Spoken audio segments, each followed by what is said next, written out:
Oh, I that's want to okay. talk about the LS to T1 because that is a rumor that has Okay. just come up. Okay. There were some leaks from Effort Stream on Team One, T1 that interesting. People will focus on the LS thing. The other leak was that Polt is going to be the head coach, which is actually really interesting. If in esports history, because he's a very famous StarCraft 2 player, and his English is actually pretty good. He actually lived in America to get Yeah. the visa when they did WCS, and also famously because he went to Seoul University. He's one of the only Koreans who, even when he was in Korea, you could actually speak to him in English, have a full conversation with him. Yeah, so his English is very good. So that's people will overlook the fact Yes. that is actually incredibly important to T1's That's probably more important than the potential StarCraft experience, isn't it? Yeah. And then also recently, after he did his military service, I think he got out and I know he's been playing a bunch of TFT, which you guys might think of like, oh, whatever, TFT. But from talking to TFT casters that I know over the last year, people consider him the best TFT player in the world. Oh, okay. And not only that, but they were saying that because of a lot of the swaps and trades that you do in TFT, it was actually his StarCraft micro and his speed was actually really coming to play, which you wouldn't think about in TFT. But he could mechanically do things that, as silly as this sounds, that other TFT players were incapable of doing in terms of rapidly switching out all of his characters and positioning.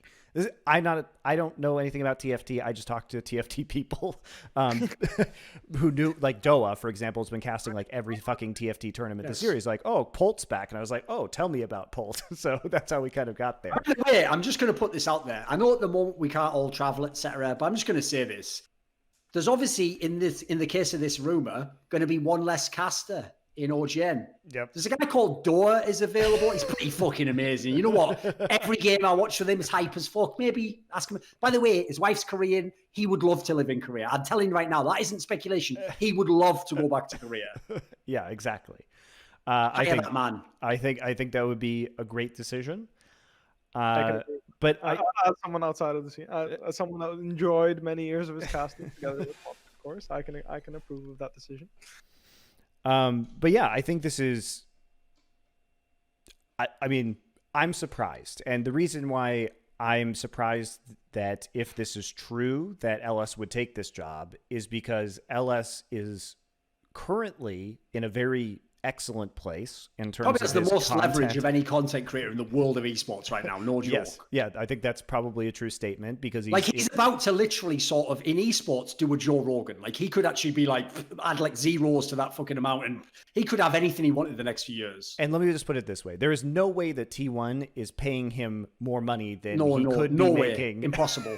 Literally impossible. As in, if he was getting paid by T1 an amount that made it worth giving up content creation, if it's only for money, he would be like one of the highest paid like League of Legends players in the entire world. Forget like coaches. So he's given this up essentially for competition. He wants to, I assume, prove he's the best coach. He wants to put it in action and put his money where his mouth. That's cool in a way. It is cool in a way. I think that LS has been, and why I look at LS and I'm like, you've worked so hard to get to this point because remember, I've known him for the entire time that I lived in Korea because he came to Korea as a StarCraft Brood War player when he was a teenager and then was there and transitioned into League of Legends and has been grinding away doing individual coaching teams, coaching Gravity, coaching BBQ, coaching all of this stuff, streaming, creating an exceptional amount of content.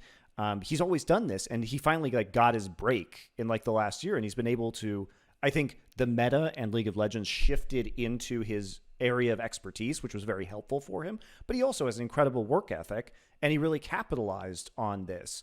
I think he was very smart. I mean, this is what I did basically in Korea, which is that I was casting LCK, so I had. I was able to comment on those games, and then I was making content about all of the other regions, and I was doing Summoning Insight and doing these shows. So it wasn't just that I was commenting on one region. You can comment on all regions. You have to work your fucking ass off and watch you have to basically work 14 hours a day, which is what I did at the time. And because you have to keep up with all of these regions and all these time zones and then put out relevant content that's interesting to people. So I'm very familiar with the cycle that he's currently in because I did it myself.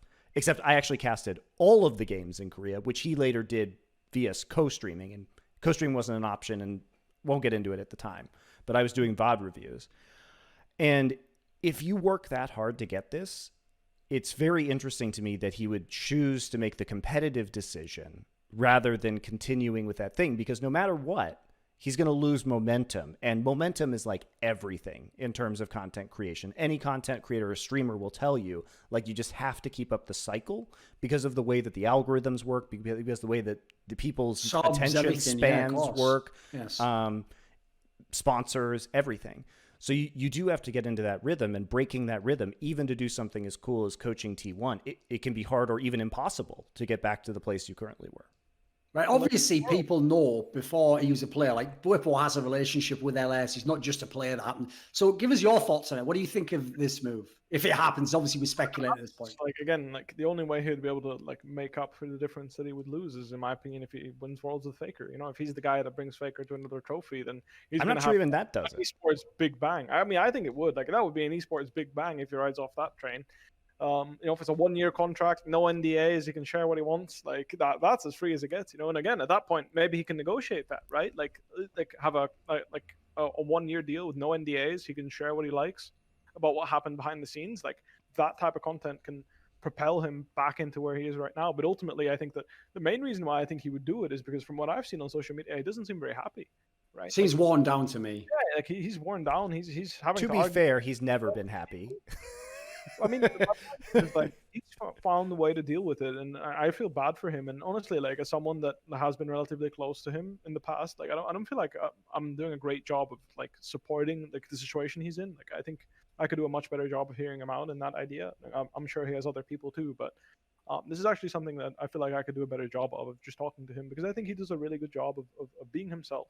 You know, I he agree. brings his own value to the esports ecosystem, and I think that if he's willing to go to a team and bring that full time, that would be invaluable to any team that's willing to be around, like, to build around that, right? Like, if Team 1 brings that in, I don't think it's something that, like, you can spice your roster up with, you know.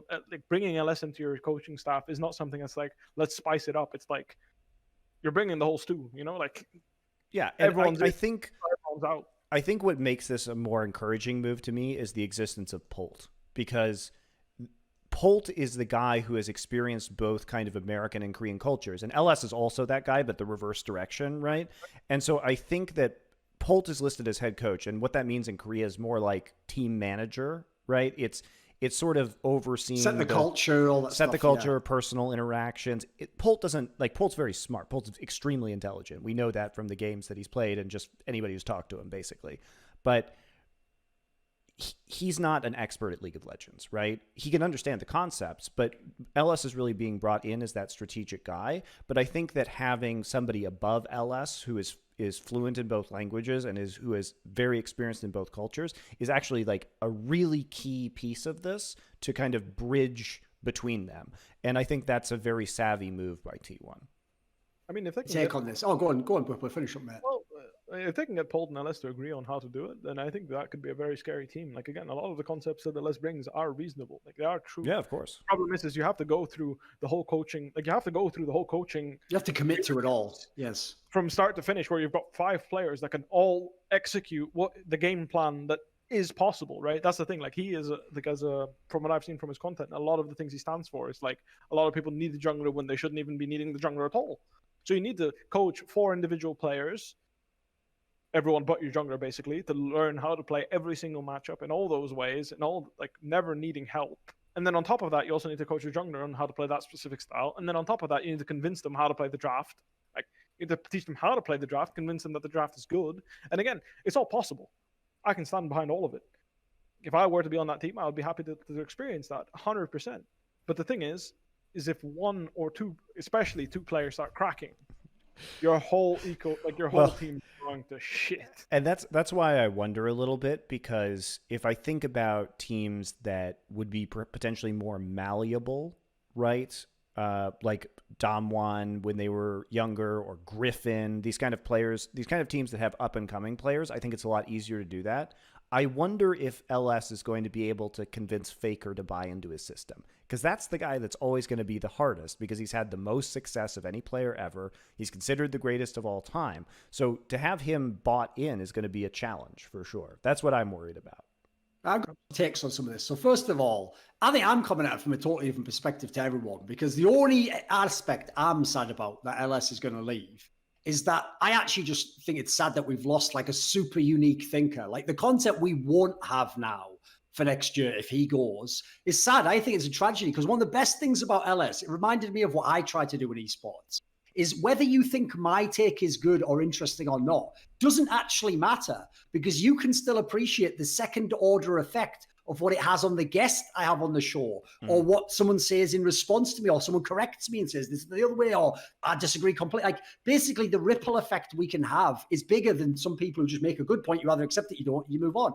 Like I think LS in that sense, his school of thinking, whether you like it or not, has had an enormous impact on everyone else in League of Legends. Like how the other casters talk, how they do the streams, VOD reviews, what terms they use. Dude, almost everyone took that Sinner saying, like, fucking angle, the losing the shopkeeper. Dude, he invented these concepts. Like, there was a principle like that before, but there's another thing I've always tried to do. You can say something ineloquently and it'll make sense. But if you can make it witty and pithy and memorable, then it's fucking sick. That's why people will remember it, and it'll translate out, it'll diffuse out to a guy that doesn't really get the concept, but he gets vaguely what it means. He gets the top of the iceberg, as it were. Like he sort of knows what a Cinecomp is, but he doesn't really. So here's the problem. I think selfishly, I don't want to lose that. But if I think of LS, this is why I don't think of it from the perspective Monty did there of like his career, where it's going. It's because I think I'm trying to imagine I'm LS, and I think of the life he lived, right? Yeah. Where when he went to Korea, sense why he would make this decision. Yeah. When he went to Korea, when he was something mental, like 16 years old, essentially half running away from his problems in America, that he just didn't fit in. His life was terrible, family problems. When he went to Korea, and for the first few months, he was staying in those Goshi hotels where you pay like, fucking $50 a night for a room, and then he would take the rest of the money he had and go and buy one kimbap, and he had to make it last the whole day. Right? If you did that, and then you somehow hustled your way into a house of a team that ended up being Imp and all these fucking players. Well, before that, he was playing Brood War, so he knows T1 from the Brood War days, right? So he's the one who's idolizing the old StarCraft teams as well. This is the dream for him. This is the point: is if you were in that position, you're not necessarily going to think, but at the moment I'm making all this and my career's going this way, you're going to go, wait a minute. LS that's inside me, who was a 16-year-old boy. Yes, exactly. Dude, the greatest organization in the history of Korean esports, with arguably the most transcendent figure ever, want me to come and coach them. I'd drop everything. I'd do it tomorrow. Because here's the thing. What you don't ever want to do, it's like I said in that Carlos's choice thing about caps and perks.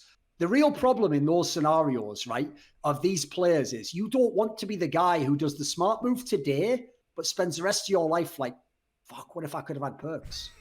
I could have had perks. What if? So here's the thing. He has to do it. He has to do it if it's a real rumor, because he can't go the rest of his life and go, like me when I tell that story about how I could have coached Fnatic. Everyone just goes, who gives a fuck? It's like, yeah, because I didn't do it. It's just a fucking shit story in a bar that you go and you dine out on one story. Tell you what, if I'd have done it, win or lose, that would have been one of the most epic stories of all time.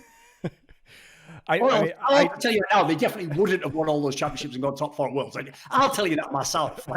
I'm not saying what if, what could I have done? Like, just what if I would have liked to see what would have happened, That's why I understand it from his perspective, like why you would make this decision, because you have to consider the fact that this goes before League of Legends into he's very familiar with StarCraft. Aspirational, isn't it? Yeah, he's the one who's thinking about, man, this was Boxer's team and the legendary T1 of Brood War, and I was a StarCraft kid who came out here because I loved these legacy teams. And then I got into League of Legends, and then I've been working my way up. Yeah, I get emotionally why he's doing it. I've got one last thing to say. People don't know, because this actually does relate to that Fnatic example I just gave. Because what people don't know is, I've told people this story before. I never really thought I was going to do it. So what I sort of did is I gave myself 2 weeks where in my brain, I told myself I was going to do it. So I let myself enjoy the feeling of it. What would I start doing? And I even was talking all the management. Here's the players. We'll talk about who's available, where the contracts are. And if we were to sign them, what would the house situation be? I was reveling in sort of the imagination of it, right? But then when I got to the end of the 2 weeks, they saved me inadvertently. Because what happened was I was telling myself the same thing. Like, I know this isn't the right route for me. Like I loved doing content on at the time. I was popping off in CSGO, I was getting all so I was like, this just doesn't make any sense on all the real aspects. And it's also not like my ultimate burning desire. But then the big thing that helped me was they also, because this was the off season, at the time they hadn't made Origin yet, so it wasn't certain expecting. So as we're going, and YellowStar maybe stayed or he didn't. So here's the key thing that did it. When I found out behind the scenes, and this tells you a lot about how esports worked back then and now, I found out weeks before they did.